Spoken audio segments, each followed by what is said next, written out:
ramalan dari Sri Aji Joyoboyo terkait dengan wabah pagebluk COVID-19. Sesuk yen wis ketemu taun sing kembar, bakal ketemu jamane langgar bubar, masjid korat karit, Ka'bah ora kaambah, begajul padha ucul, manungsa seda tanpa diupakara, kawula cilik padha keluwen, para punggawa negara makarya nganti lali keluarga.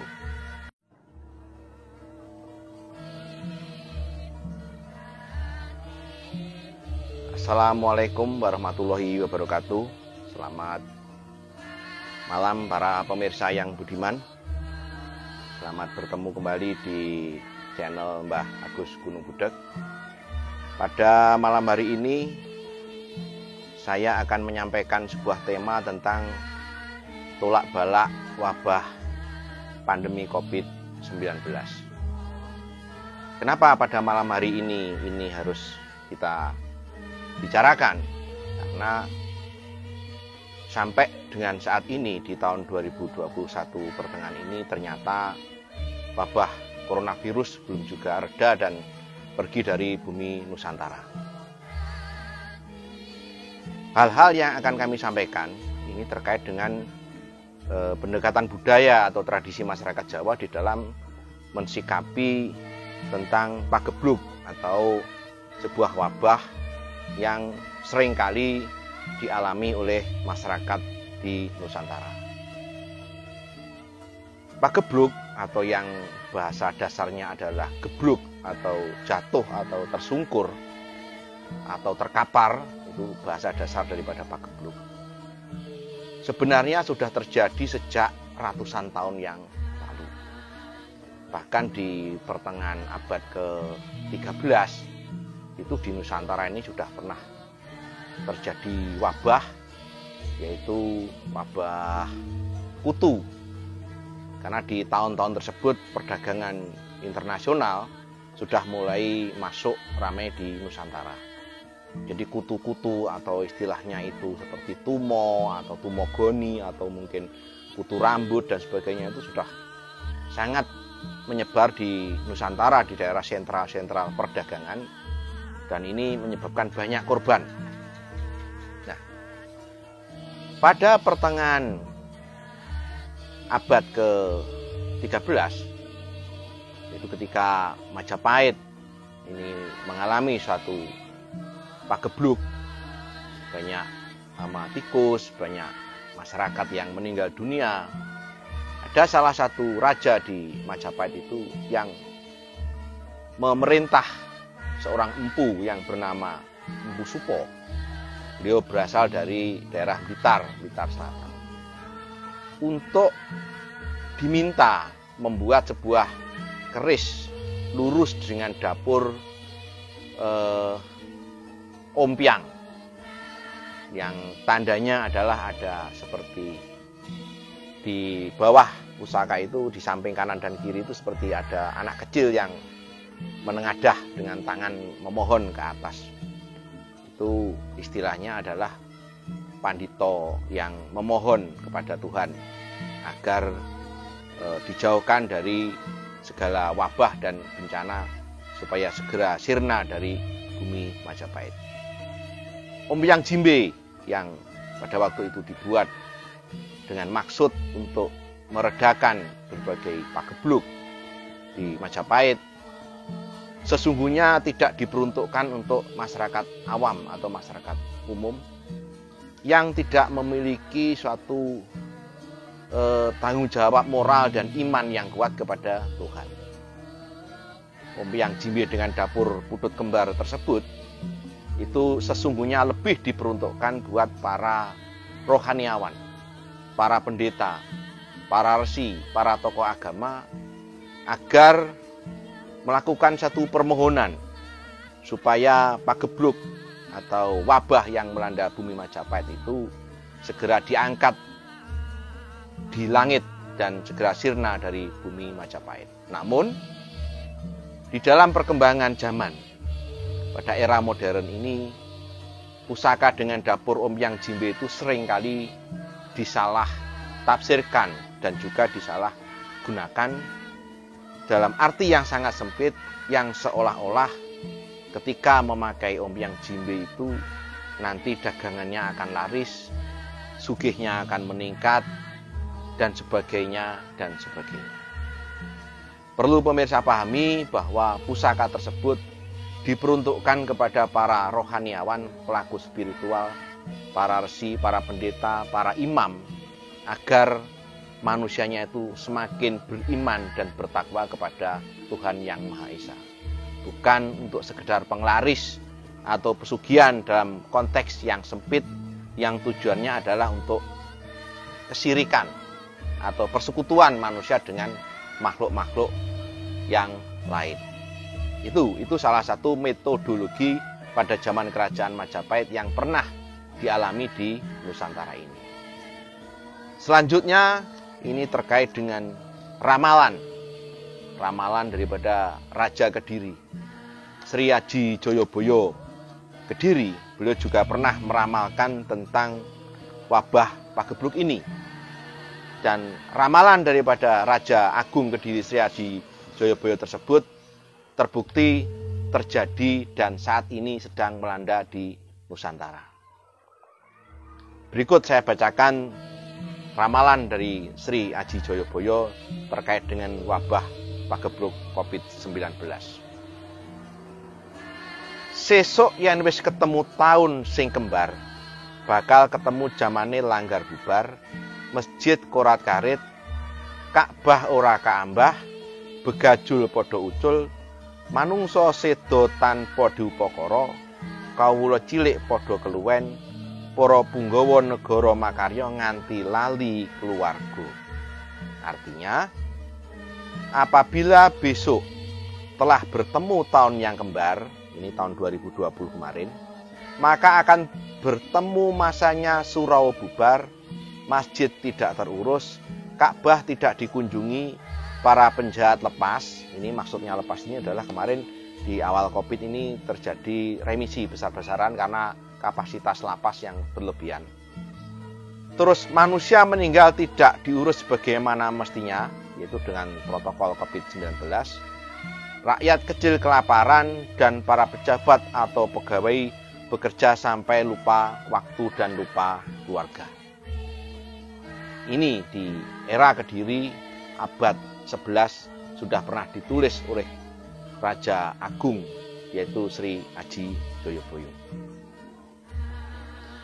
Jadi wabah-wabah yang hari ini terjadi sebetulnya sudah bukan hal yang aneh oleh nenek moyang kita. Nah, terakhir kemarin yang lagi rame yaitu tentang adanya aktivitas masyarakat modern tentang pembuatan pelepah kelapa atau istilahnya bongkok yang dipakai untuk tetulak, yang digambar seperti buto atau seperti makhluk yang menyeramkan, kemudian ditaruh di depan rumah. Hal tersebut memang iya pernah dilakukan oleh nenek moyang kita dulu, tapi dengan tata cara dan prosesi yang tidak sesederhana dan sesimpel yang dirakit atau dilakukan oleh masyarakat sekarang. Karena di dalam membuat tetulak itu harus ada syarat-syarat pokok. Pertama, bahan yang diambil harus mengambil langsung dari pohon. Tidak bisa kita beli bongkok kemudian kita celorengi, kita gambar-gambar yang tujuannya katanya untuk tulak bala. Tidak bisa. Karena kenapa kok harus mengambil dari pohon dan itu harus dengan doa-doa? Karena itu sebuah simbolik hubungan antara manusia sebagai jagat alit dan alam raya ini sebagai jagat agung harus melakukan sebuah hubungan sinkronisasi atau sebuah keterikatan yang kuat untuk mendapatkan keberkahan. Jadi sekali lagi bahwa cara yang dipakai oleh masyarakat saat ini terkait dengan pembuatan bongkok atau pelepah kelapa yang dicelorengi itu sebenarnya kurang memiliki sisi manfaat karena salah di dalam pembuatan. Karena kalau zaman dulu itu selalu dibuat hanya dengan dua warna, yaitu hitam dan putih. Bahwa di dunia itu hanya ada dua, hitam dan putih. baik dan buruk, tinggi dan pendek, seperti itu. Dan istilahnya di dalam bahasa Bali artinya ruwa bineda. Jadi ada dua warna yang berbeda tetapi tetap satu. Itu jadi di dalam pembuatannya pun mereka dengan doa-doa, dengan khidmat, dengan cara sesuci dulu, mereka dengan sangat serius, ketulusan dan totalitas di dalam menggambar dengan maksud dan tujuan supaya tidak ada wabah, pagebluk atau mungkin hal-hal buruk masuk di sebuah pekarangan rumah. Jadi begitu, jadi harus cari hari yang baik, diambil langsung dari alam, ketika mengambil tidak boleh dijatuhkan, tata cara mengambil juga dengan doa, sebelum mengerjakan pembuatan properti itu juga harus dengan totalitas dan permohonan yang sungguh-sungguh. Nah, metodologi yang seperti itu sebenarnya sudah merupakan suatu tradisi lama ketika peradaban Majapahit atau kerajaan Kediri, kemudian berlanjut ke kerajaan Majapahit. Pada saat nenek moyang kita itu membangun candi, dan di depan mulut candi itu, di situ selalu ada dua patung raksasa, yang di dalam bahasa kunonya itu namanya Drwapala.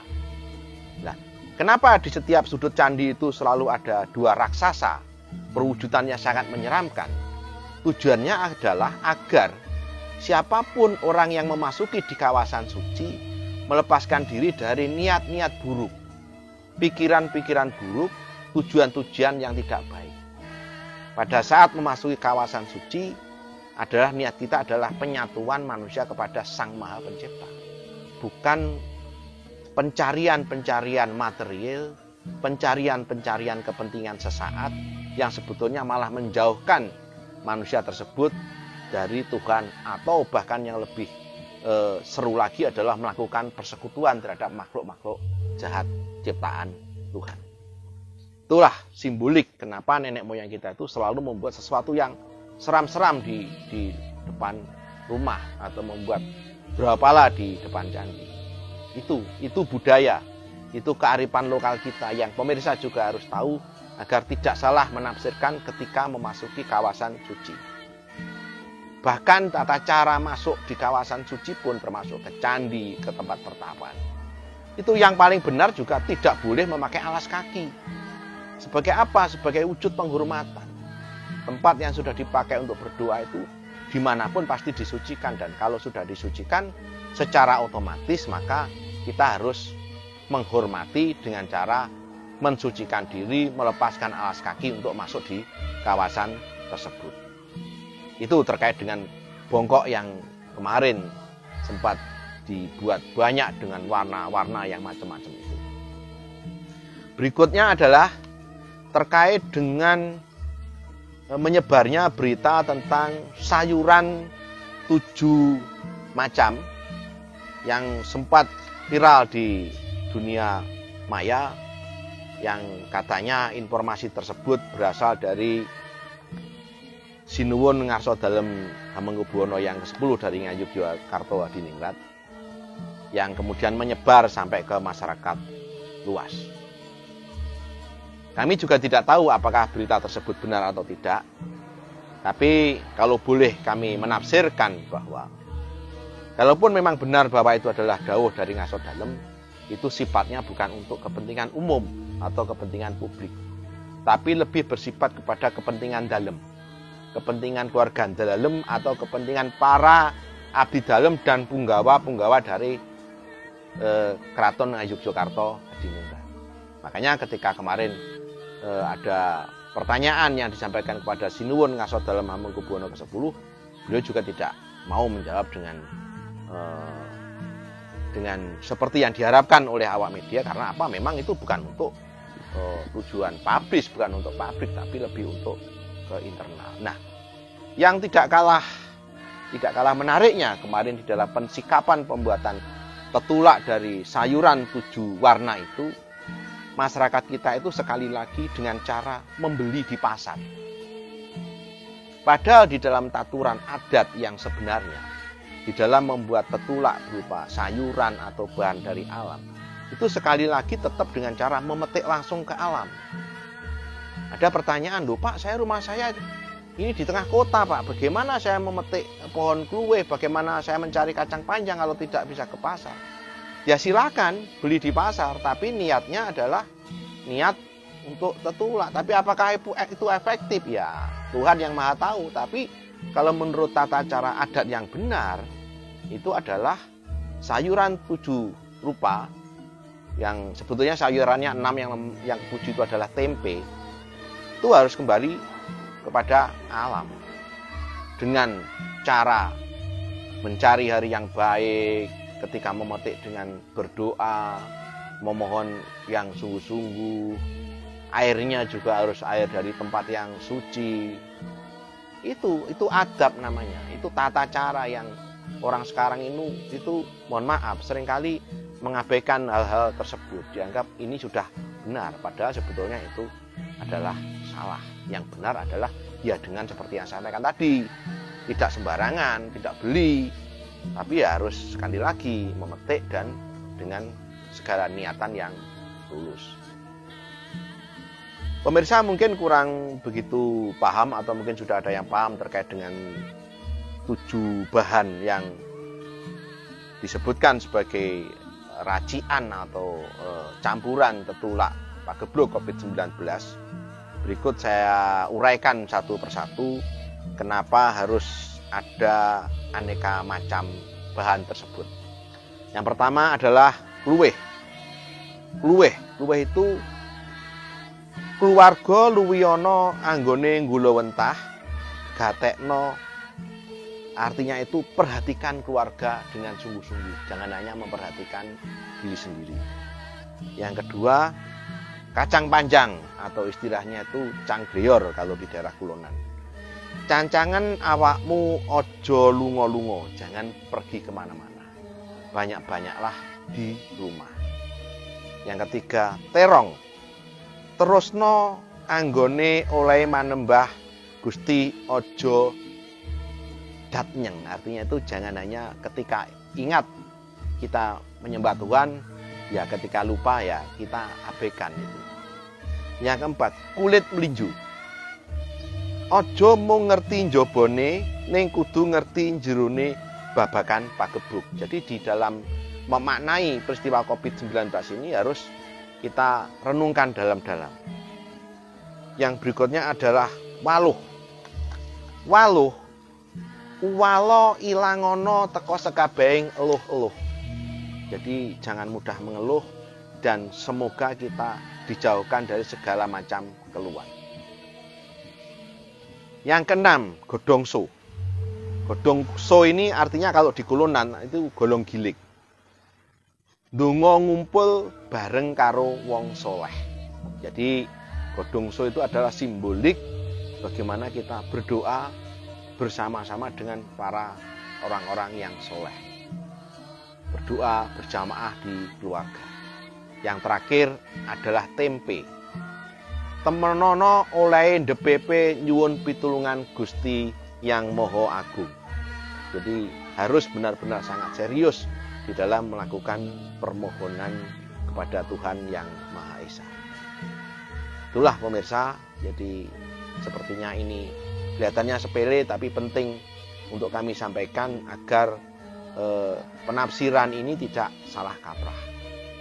Banyak sekali contoh-contoh di sekitar kita yang seolah-olah itu sudah benar, padahal sebetulnya secara adat dan tradisi itu masih kurang atau perlu dibenahi lagi.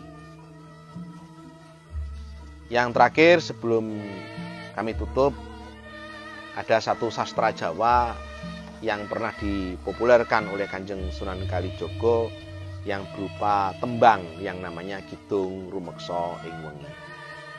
Kidung ini dulu seringkali dibacakan oleh nenek moyang kita ketika menjelang malam hari, karena pada malam hari ini manusia masuk ke rumah dan para makhluk halus ini mulai keluar dari rumah. Dan doa-doa ini ternyata makbul sekali dan memiliki nilai khasiat spiritual yang luar biasa, yang kalau sering kita baca dengan sungguh-sungguh, insya Allah juga memiliki suatu manfaat keberkahan yang sangat baik karena dikarang oleh Kanjeng Sunan Kalijogo. Sedikit kami bacakan biar nanti para pemirsa juga bisa lebih tahu dan nanti bisa dilanjutkan. Ana kitung rumeksa ing wengi teko hayu luputa ing lara luputa bilai kabeh jin setan datan purun paneluan tan ana wani. Nah, itu saja pemirsa sebagai penutup. Mudah-mudahan apa yang saya sampaikan memberi manfaat dan selalu penuh dengan keberkahan. Tetap jaga diri baik-baik, patuhi protokol kesehatan, jaga jarak dan rajin-rajinlah cuci tangan. Mohon maaf jika ada salah kata. Wassalamualaikum warahmatullahi wabarakatuh. Salam budaya.